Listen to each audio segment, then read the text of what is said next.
স্বামী বিবেকানন্দ ঠাকুর শ্রীরামকৃষ্ণ পরমহংসদেবের সঙ্গে দক্ষিণেশ্বর কালী মন্দিরে দ্বিতীয় দিন যখন দর্শন করতে গিয়েছিলেন, এটা সেদিনকার ঘটনা।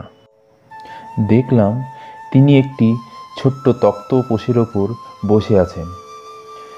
বসেই দেখলাম তিনি যেন কীরকম ভাবাবিষ্ট হয়ে পড়েছেন এবং আমার ওপর স্থির দৃষ্টি রেখে অস্পষ্ট স্বরে কিছু বলতে বলতে আমার দিকে সরে আসছেন।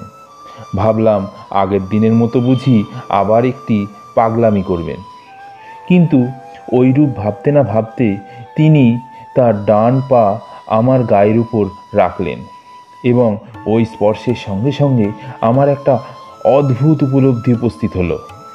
চোখ মেলেই দেখলাম দেয়ালগুলো এবং ঘরের সমস্ত জিনিসপত্র সব একে ঘুরতে ঘুরতে কোথায় অদৃশ্য হয়ে যাচ্ছে এবং আমার আমিত্বসহ সারা বিশ্বটাই যেন এক সর্বগ্রাসী মহাশূন্যে বিলীন হতে ছুটেছে। তখন আমি এক মহাভয়ে অভিভূত হয়ে পড়লাম। মনে হলো আমিত্বের নাশেই মরণ, সেই মরণ আমার সামনে অতি নিকটে। সামলাতে না পেরে চিৎকার করে উঠলাম, ওগো, আমার এ কী করলে? আমার যে বাপ মা আছেন।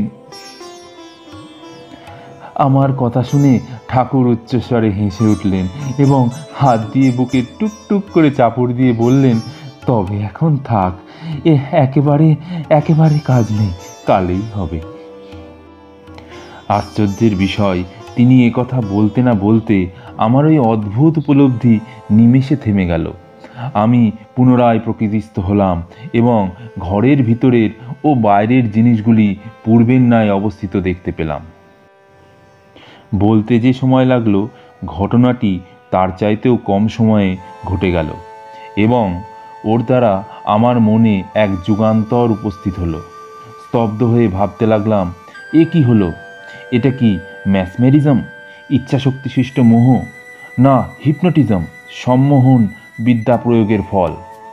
এই দুই তো শুধু দুর্বল মনের ওপর ক্রিয়া করতে পারে, কিন্তু আমি তো দুর্বল মনা নই। তাছাড়া আমি তো ওর ভক্তও নই।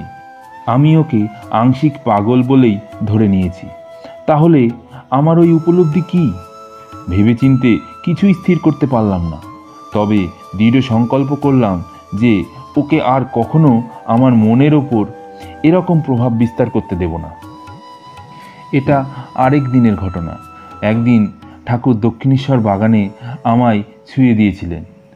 দেবামাত্র দেখলুম ঘর বাড়ি, দৌড় দালান, গাছপালা সব ঘুরতে ঘুরতে কোথায় যেন বিলীন হয়ে গিয়েছে। তখন ক্রমে আবার দেখলুম ঘর বাড়ি, দৌড় দালান যা যেমন সব ছিল ঠিক সেই রকমই রয়েছে। আর একদিন আমেরিকার একটি লেকের ধারে আমার ওই ধরনের অনুভূতি হয়েছিল, যখন রোগের খেয়ালে নয়, নেশা করে নয়, রকম বেরকমের দম টেনেও নয়, সহজ মানুষের সুস্থ অবস্থায় এই ধরনের অবস্থা আসছে, তখন তাকে মস্তিষ্কের বিকারই বা কী করে বলবো? বিশেষত যখন আবার ওইরূপ অবস্থা লাভের কথা বেদের সঙ্গে মিলে যাচ্ছে, পূর্ব আচার্য ও ঋষিগণের আপ্তবাক্যের সঙ্গে মিলে যাচ্ছে, তখন এটা তো আর মস্তিষ্ক বিকৃতি হতে পারে না। এই একাত্মজ্ঞান, যাকে শাস্ত্রে ব্রহ্মানুভূতি বলে, তা হলে জীবের আর ভয় থাকে না, জন্ম মৃত্যুর পাশ ছিন্ন হয়ে যায়। এই হেয় কামকাঞ্চনে বদ্ধ হয়ে জীব সে ব্রহ্মানন্দ লাভ করতে পারে না। সেই পরমানন্দ পেলে জগতের সুখ দুঃখে জীব আর অভিভূত হয় না।